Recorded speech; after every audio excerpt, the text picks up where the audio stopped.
This is War Thunder's new bomb truck, something which will cause a bit of controversy, will probably end up by ruining simulator and realistic battles, because it's the new bomb truck. And yeah, I kind of expected that with the F-111, however, I would have preferred maybe an electronic warfare variant, or maybe an actual anti-air or strike or interceptor variation instead of the carpet bombing simulator that this thing pertains to be. Rank 7, battle rating 10.3. This F-111A is a beauty to behold in War Thunder. One of my favourite aircraft in the world. You only get flare-sealed shafts. You get 12 of them. That's all you get. You do get blue ones and get Mark 83s, Mark 112s, Mark 84s, your gun pods, your AIM-9Bs is the only really offensive missiles. You've also got various other rockets and the AGMs. Let's look at the stat card briefly. And this thing, well, let's just go into the modifications page and I'll just show you what I mean by this, because this machine is rather funky on its own, but we'll go into the modifications here and have a look at the secondary weapons. While you can just strap them with anti-airs, they're only AIM-9Bs, and that kind of looks like this. But if you take the opposite approach and you want to become a sim player, well then here you go. This probably won't cause an issue at all. Although you are limited in top speed, this is the official vehicle which holds the most bombs out of any other aircraft in War Thunder. Yeah, I don't know. My enthusiasm for the vehicle hasn't really waned, although I'm primarily going to be using it in a fighter role, even though the equipment given to it, even at its 10.3 battle rating, is kind of subpar.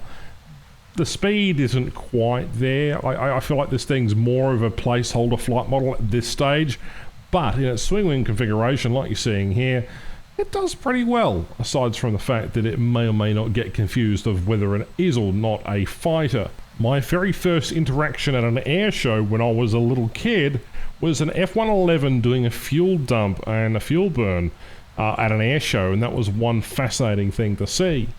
This very aircraft got me started into the whole aviation business, and if Grandad hadn't have done that, I may have ended up by being a bit of an army fanboy.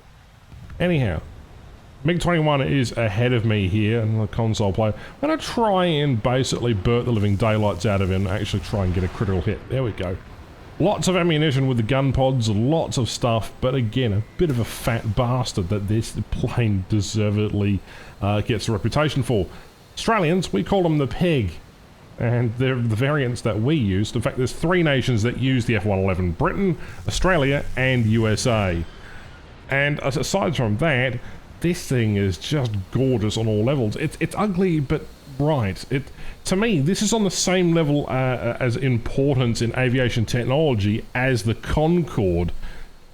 Designing something that can go, you know, Mark 2, 2.5, even 3, and still deliver interceptor and various other capabilities is quite interesting. Air brake is actually a reusable section of the landing gear assembly. It allows for basically the flap on the bottom, so we absolutely nailed that J35, a piece that acts as an air brake. Now, the flaperons, or the ailerons, or the wingerons, or whatever you want to call them, are fantastic too, and they work perfectly fine in War Thunder. Everything seems to be modelled except for the canopy or sort of ejection pod. That's yet to be modelled, but yeah. Again, I'd like to see some further variants with more air-to-air focus, because this thing is primarily a strike fighter, as it says in its title, and that in itself is quite interesting because, well, there isn't anything else like this in War Thunder. In fact, it beckons back to a time when the Arado and the B-57s were aircraft that you couldn't shoot down because they were too fast, or sometimes it could outrun various missiles. I've had issues, you know, fighting other MiG-21s with R-60s and various other things, but for the most part, this thing's been a bit of a close air support nightmare. Now, Australia received these vehicles pretty late on into the early 80s. This vehicle was known to cost $1 million Australian per flight hour, and the amount of airframe maintenance required on this machine just to keep them airworthy was such that it was incredibly stringent and a rather involved process. There are reports that these things could fly between Melbourne and Sydney, 2 major cities in Australia, in under 3 minutes, about 920-ish kilometers.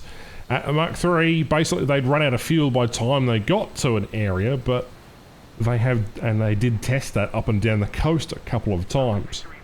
And yeah, it's quite interesting. Apparently there are still one F-11 still left in Australia. I'm not entirely sure whether or not it's flight worthy or not.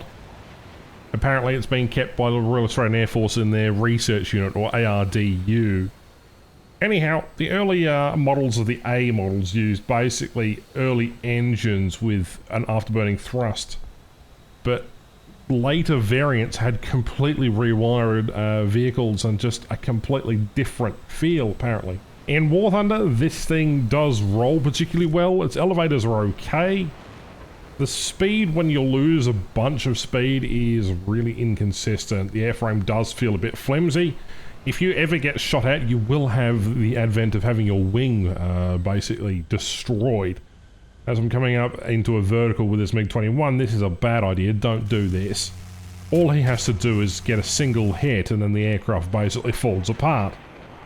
Again, it's not exactly meant for durability. It's meant to, you know, launch a bunch of missiles, drop a bunch of bombs, and then bug out. It's what I'd call a kind of aircraft that was before missiles were really a thing, and more so the ideology that if your aircraft can outrun anything, then it would be good. Now, we've decided to load out with the 750-pound bombs. This is a crazy loadout. Look at the size of us comparatively to the F-5C also taking off from the runway there. I spawned into a game in realistic battles on the dev server. It's filled with bots and various other things. But just look at the size of this bastard. It's crazy. Now, the outer pylons do not allow you to fold the wings in, so the two outer pylons, if they're left empty, you then can sweep your wings. You can go a bit faster. Top speed's about 950 kilometers an hour with your wings basically flapping at that rate. And just look at the acceleration, barely pushing 350 kilometers an hour. Still haven't pulled up yet. This was a long, long takeoff. Normally your wheels up by now and up in the air. But I just love the animation of the gear retracting. And you do have CCIP, so there are that available for your rockets and various other bombs. Now we're just going to go bomb a bombing point, just to prove that this is a bomb truck and not necessarily something else that it should be. I'm not entirely sure how many bombs that I did drop on that base, but heck, it doesn't really matter. I'm supposed to drop 8 on every single base here, because that'll at least destroy those bases. 750 pounds of explosive is kind of a lot. But with no other ordnance, well, what else do you do? This thing is probably going to be a plague. And yeah, I love it, but it's an aircraft I've been waiting for years, but I've always thought that War Thunder was not quite the game that was ready for aircraft like this one. It just doesn't feel like the right way to progress. It's such a shame, because there's so many Cold War aircraft that are very interesting. Some of the Yak-38 interceptors have really big missiles. I'd love to see the Avro Vulcan with its missile loadout. Maybe the F-3D, or just something more interesting.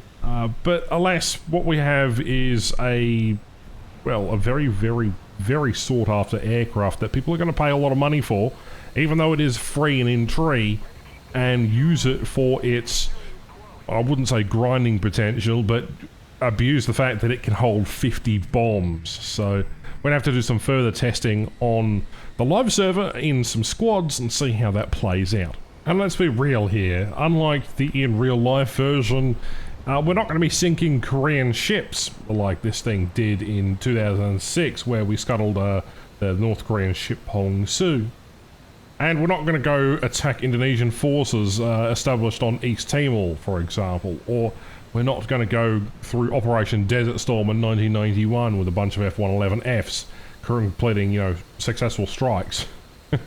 So, you know, it's a weird aircraft to have in War Thunder.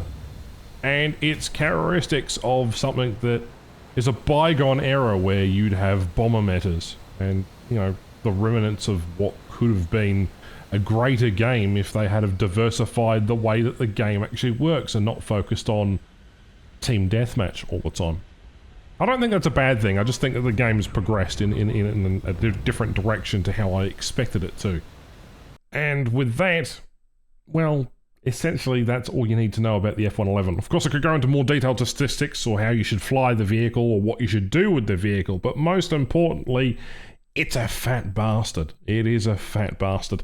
And that's all you really need to know. Until it comes to the live server, we can't really underestimate the impact of this vehicle. Anyway, my name is Ash. Thank you very much for watching, and I'll catch you in the next one. Bye-bye.